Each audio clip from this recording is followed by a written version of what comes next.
Hi, and welcome to Element 7 Concrete, Artisan Training Module 4718, Concrete Polishing Part 2, where we cover specs, testing for hardness, testing for RA, and polishing compounds. The big idea is that testing improves thinking but does not replace it. I grew up being told by my cartoons that knowing is half the battle. And knowing is half the battle. So if that's half the battle, doing better with that knowledge is the other half. So we're going to, again, learn what aggregate exposure specifications are, kind of where testing from hardness came from and how it was initially used, testing for roughness average, and how to use polishing compounds. But we're not going to expect that to replace thinking, just to improve it. So to start with, the idea that ideal polishing may start with flattening the concrete. I say may start because if the concrete was finished extraordinarily well, polishing it with diamond abrasives rather than grinding that cream off is actually better. 70% of the time that's not the case, and most of the time, more than that, the client needs great but maybe not ideal polishing. So perfectly flattening the concrete means additional cost and or varied aggregate exposure. What does that mean? Well, if you kind of look a little closer at this, there's areas where the concrete has rock showing and areas where the concrete doesn't have rock showing, and paying extra for that kind of inconsistency as opposed to maybe some inconsistency in shine doesn't always make sense. So because we're local experts and we kind of created the market that we share, or serve rather, we sell what folks need rather than what they're asking for in a lot of cases. So we don't meet a specification as much as we win jobs from floor covering installers, so we end up doing a lot of Class A. What I mean by that is my mindset is there's element 7 concrete and then there's generally some other kind of future garbage that the customer could buy. That's a tile that in 30 years will look like 1988 does right now, or wood that gets wet and gets crappy, whatever. So again, flattening the concrete well is the first step to ideal polishing. Flattening the concrete means more cost and varied aggregate exposure though, and there are trade-offs in the markets. Clients decide where to allocate money and then where to live with less. So for instance, this floor right here is not as durable if it had been ground flat first. And that's okay. That owner of the restaurant will probably not sell one more dinner if the floor drops 10 gloss points between reburnishing, or if it drops 20 gloss points between reburnishing. This floor is not as shiny as it could possibly be, and that's okay. It looks great with the decor. It made a lot of sense when they were building that house. That's 5 years ago and the floor still looks awesome. So surprisingly, few people want a $7 a square foot concrete floor, and if you don't sustainably create value, meaning do work that can be sold for more than it costs you to do it, your family will no longer be afforded to eat. So we have to manage this tension between the market and the self-enforcing laws of physics. So back to the original point, we want to understand the spec. We want to give folks everything that they pay for, but we don't want to install Class C when we sold the job as Class B, and that'll make more sense in a second. We don't want to pursue Class D when we only sell up to Class C anymore, and we want to always give clients a little more than they expect or have to pay for, but we need to stay sustainable. Okay, well, so what's this ABCD business? Well, the American Society of Concrete Contractors Concrete Polishing Council, that's what those letters at the top stand for, defined aggregate exposure as such. They all got together and said, this is what we're going to call this. Type A is 85 to 95% cement fines and 5 to 15% fine aggregate. So if you've got a high spot around a floor plug or a real wavy part, you're going to get some fine aggregate exposure when polishing Class A. This is the majority of the work that we do. Class B is a great response to not great finishing, and that's where you'll end up with 85 to 95% fine aggregate and 5 to 15% blend of cement fines and coarse aggregates.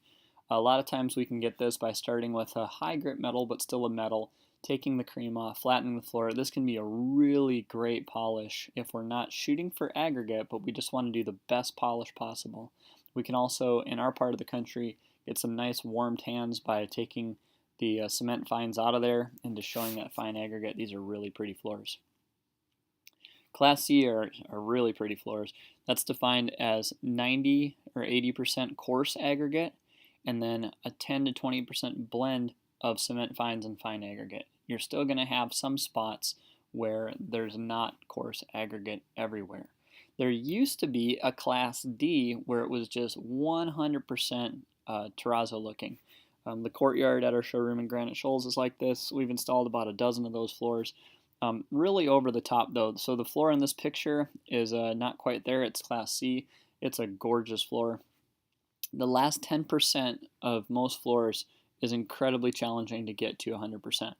And so, like on our pricing sheet, there's a $9 a square foot delta or difference between Class C and Class D. We still have Class D on there for somebody that would really want that, but it's not uncommon to have 4,000 square feet of beautiful ground concrete and like 5 footprints where the aggregate is pushed down inches into that floor, and mitigating that is no small thing. So again, lastly, we want to give folks everything they pay for, but we do not want to install Class C when the job was sold as Class B, and we don't want to even pursue a D when only Class C exists anymore. We plan to always give clients a little more than they expect or have to pay for, but we have to stay we have to stay sustainable. All right, on to the next thing, testing for hardness. So a Mohs scratch hardness test is how we determine how hard a rock is or how hard concrete is. So untreated concrete will scratch on this test. You have these little picks, and each one's harder than the last. And if the pick can scratch it, then you know that the pick is harder than the thing that you're testing. And there's like 9 picks on that thing there, or 8 picks on that thing there, starting at 2. And untreated concrete can test anywhere from 2 to 8, depending on if it got rained on or how crappy it was. So when we densify concrete well, it'll test at 7 or 8. Obviously it won't go down, but you can get almost any slab up to 7 with enough densifier. Now, the thing is if we didn't test, we wouldn't know good from bad. Again, testing doesn't replace thinking, but it improves thinking. An interesting thing to know is that Mohs is a log 2 test. That's a mathematical way of saying that a 6 is twice as hard as a 5, a 6 is 4 times as hard as a 4, and a 7 is 8 times as hard as a 4.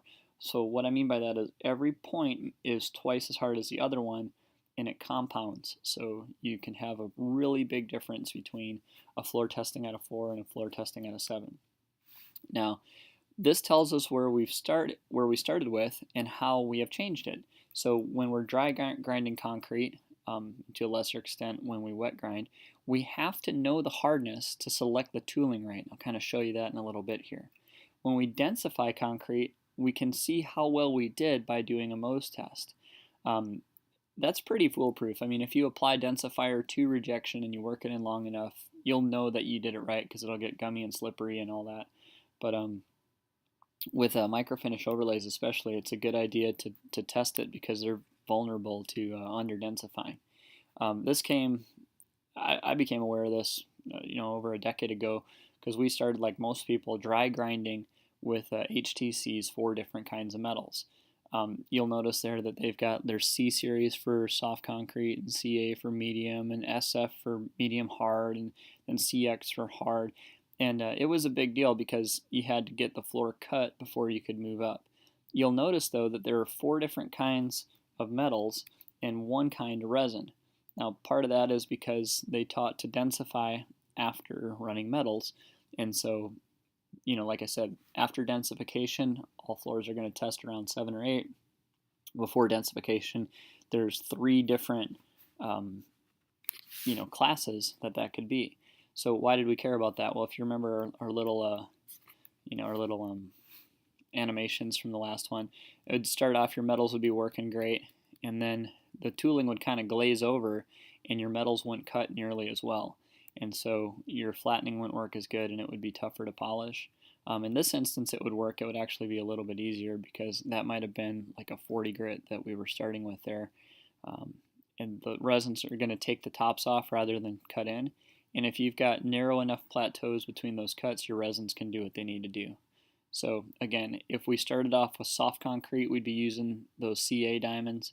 and then when we got to a hard part of the slab, it would not cut the floor flat, and so it'd be digging in. We'd suddenly be using the wrong tools, because every slab of concrete I've ever been on is heterogeneous. That's a fancy way of saying different in different places. So it turns out that that little scratch pattern there can be measured. This is a readout from an RA meter, and an RA meter, it's kind of like a record player with a stylus that's being drug across the concrete, and will record the average roughness of the concrete. This picture explains other things like root mean square and other mathematical descriptions of that. We'll just concern ourselves with roughness average and the picture to keep it easy. So the reason why those kind of came around is in the abrasive industry and in the polishing industry of optics and other things, friability and charging and pullouts, these little bits of porosity in the abrasive were big issues, and they needed a way to say one abrasive was better than the other. Like it says here, the reality is even our hybrid tooling cuts up concrete more than a good barber. It's not perfect. They're not aggressively removing stock and leaving a perfect scratch pattern. And so that's why we do use RA meters, especially when we're considering new lines of tooling. There's a lot of aggressive salespeople selling diamond tooling. I think there's a lot more money in that than there is in polishing concrete.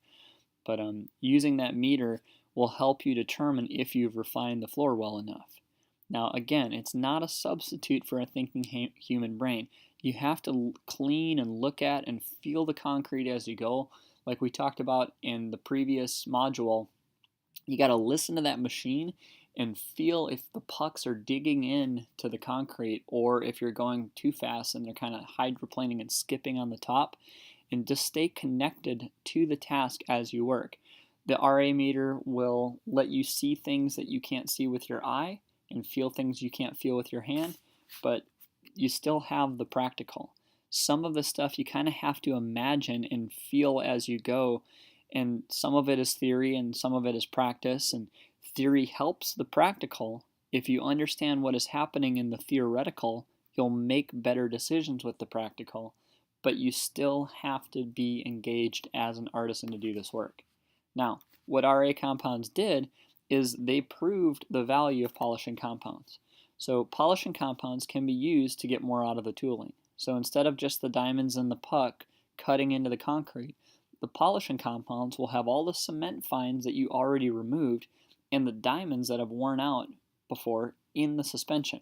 So the polishing compounds also have silica dissolved into them to stack into the floor as you polish. We'll discuss densification in depth later, but everyone knows that putting silica into the floor is going to make it harder. That's why that hardness test comes out higher. So the process with polishing compounds is to, number one, get the aggregate exposure that's specified, then apply that polishing compound at 400 square feet per gallon, and keep the floor wet through step 1 and step 2. You'll know you're done with step 1 when the roughness average is within 10% of 150 microinches in 10 locations for every 100 square feet. So the meter is a great way to determine if you're getting it consistently and if you're consistent all over the place. If you have a soft part of the concrete and the sand was actually pulling out of the concrete instead of being polished, your meter will tell you that in a better picture than you could otherwise. If you need to use a grout to fill those in, we'll cover that in a later unit, your meter will show you that. You'll continue with the compound on the floor for step 2, and you'll process that until the floor is within 10% of 50 microinches at 10 locations for every 1,000 square feet.